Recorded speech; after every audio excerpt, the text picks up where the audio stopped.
Regresamos aquí en la oscuridad y como les habíamos comentado en el primer bloque, este es un programa especial, un programa donde estamos recordando lo mejor de estas 2 temporadas de este programa. Ya vimos algunas cápsulas de investigaciones que tuvimos y en este bloque quiero recordar algunos de los invitados que tuvimos, porque muchos de ellos los vamos a volver a tener, muchos de ellos muy interesantes, muchos de ellos que nos cambiaron conceptos de cosas que uno a veces piensa que son, o que los medios nos los venden de una forma muy diferente. Entre ellos recuerdo mucho a este sacerdote vudú, que nos vino a hablar de una forma muy diferente que ellos tienen de ver esta filosofía que él nos decía que era no tanto como religión, más bien una filosofía de vida.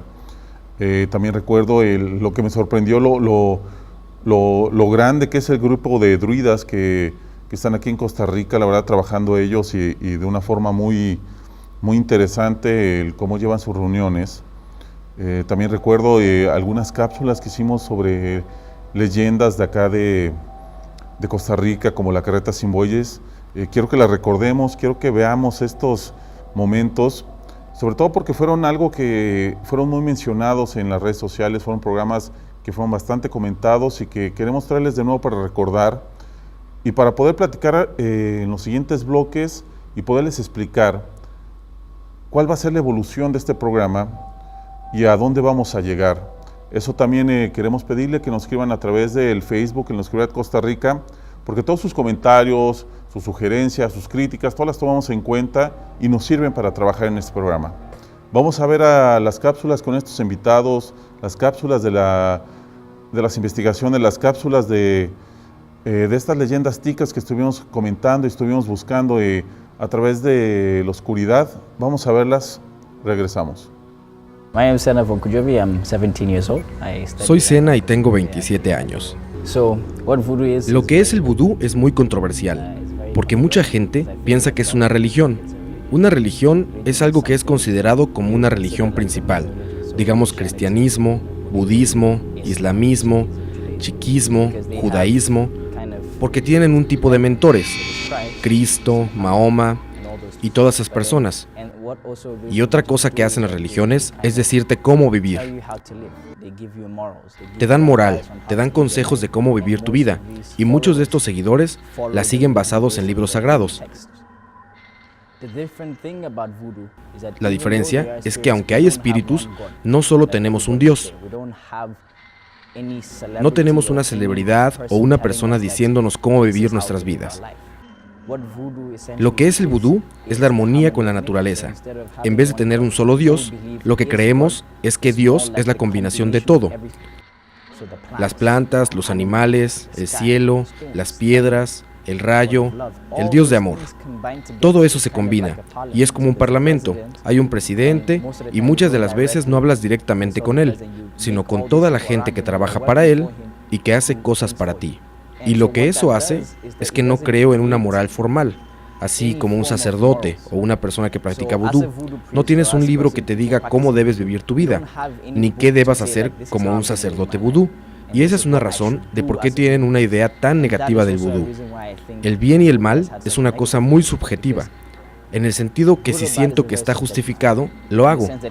Y si no siento que está justificado, no lo hago. De la misma manera que las energías del mundo trabajan, hay energías que crean cosas y energías que destruyen cosas. Pero de nuevo, en la naturaleza, la energía destructiva es más visible que la energía positiva. Y quiero dar este ejemplo de deforestar árboles.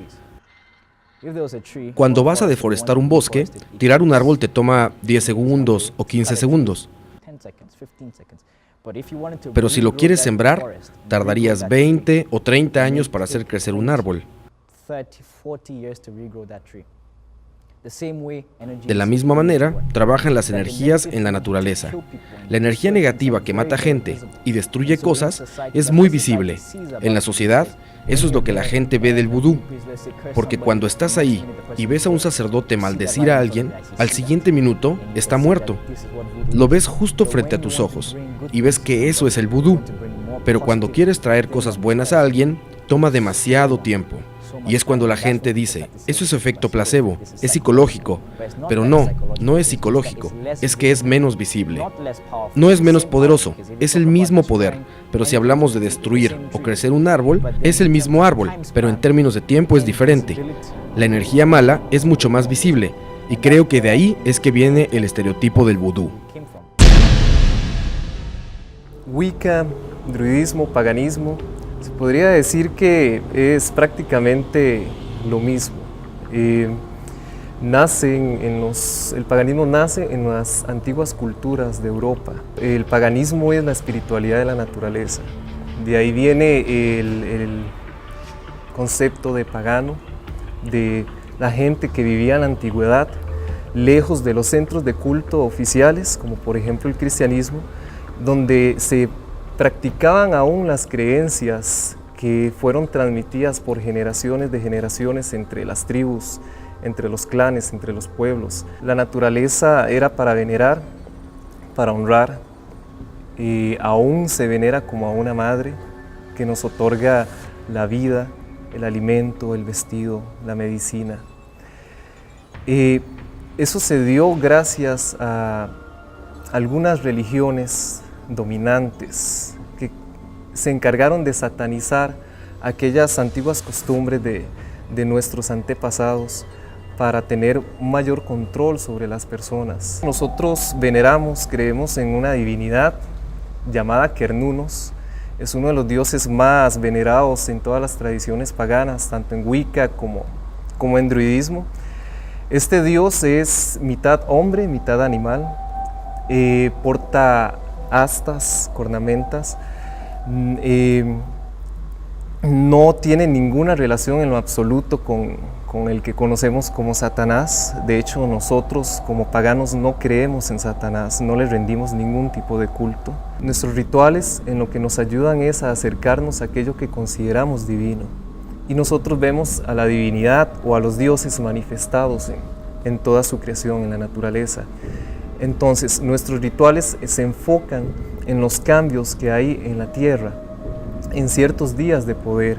Por ejemplo, ya usted mencionó lo que son los solsticios, los equinoccios, primavera, los cambios estacionales, primavera, invierno, otoño, verano, todos esos ciclos de la tierra de nacimiento, muerte y renacimiento, que también son ciclos que se cumplen en nuestra vida, son los rituales que nosotros realizamos. Es una veneración a la vida, a la tierra.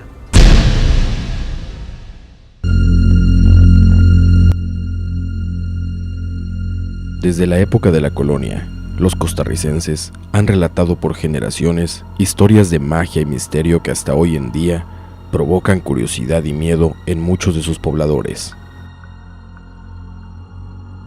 Una de esas historias permanece hasta el día de hoy, en la llamada Ciudad de las Brujas, Escazú. Cuenta la leyenda que todos los martes y viernes, al caer la medianoche, el sonido de las ruedas de una carreta antigua les roba el sueño a quienes viven en las laderas de la calle de San Miguel. Una carreta que aparenta andar como cualquier otra, pero quienes la han visto afirman se mueve jalada por sí misma, sin bueyes ni caballos que la empujen.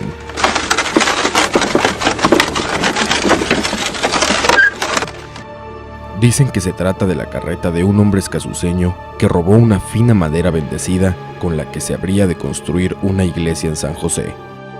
Con la sagrada madera, el hombre habría construido un galerón, un trapiche y, por supuesto, la hermosa carreta.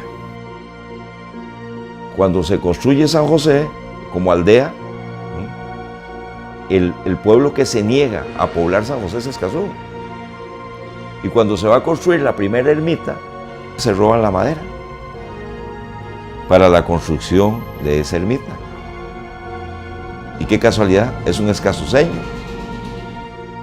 Como si se tratara de una maldición, el hombre cayó enfermo y al poco tiempo murió. Bueno, se condena al escazuceño y la carreta terminamos escuchándola como una represalia de la Iglesia Católica al pueblo contra el poder. Desde ese día, en las noches del segundo y quinto día de la semana, Una carreta sin bueyes baja desde la calle de San Miguel. Una carreta manejada por el alma de ese hombre que fue maldecido y que a través de los siglos sigue robando el sueño de los escazuceños. Para los que tienen más fresca la leyenda, aseguran es jalada solamente por la misma mano del diablo. Que las leyendas tienen dos vertientes, unas para neutralizar y otras para que los pueblos construyan su identidad. El poder nos hizo una diferencia entre el día y la noche y enseñaban ese temor a la oscuridad cuando los oscurantistas eran ellos.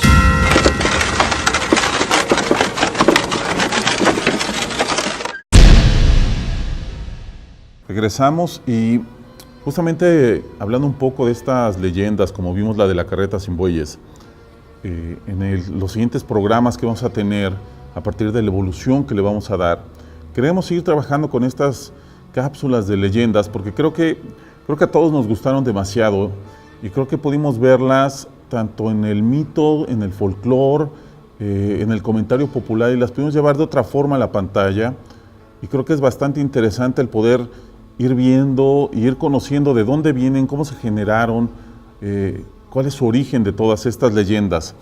Daremos seguimiento a todas ellas. Recuerden escribirnos al Facebook en la Escuela de Costa Rica y contarnos de ellas, contarnos cuáles son en su región, cuáles son en sus zonas, y así poder dar seguimiento y poder buscar especialistas, historiadores que nos puedan hablar sobre el origen de estas interesantes leyendas que existen en este país. También daremos seguimiento a muchas leyendas urbanas que no simplemente tienen que hablar de fantasmas, algunas hablan de acontecimientos, de asesinos, hay algunos asesinos en serie famosos en este país que también me gustaría poderlos llevar a descubrirlos, a conocerlos.